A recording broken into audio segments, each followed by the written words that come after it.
Bumaba ng mahigit 2 milyong piso ang net worth ni Vice President Leni Robredo mula nang maging Vice Presidente ng bansa batayan sa kanyang SALN para sa taong 2016. Noong nakarang June 30, mahigit 11 million pesos ang idineklarang net worth ni Robredo.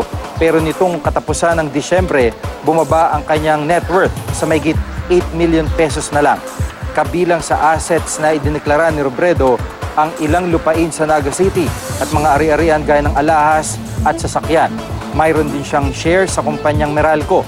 Nakasad naman sa liabilities ni Robredo na meron siyang utang na 6.9 million pesos. Kasama rito ang 1 million pesos na utang sa isang Marcelina Robredo, 2 million pesos sa isang Jose Robredo, 1.15 million pesos kay Jose Robredo Jr. at 2 million pesos na utang kay Jocelyn Austria at 750,000 pesos na utang sa isang Salvacion Herona. Nitong nakarang linggo, isinapubliko rin ang SALN ni Pangulong Duterte kung saan tumaas naman na mahigit 3 million pesos ang kanyang net worth. Nauna nang sinabi ng Pangulo na dahil ito sa sobrang campaign contributions ng eleksyon.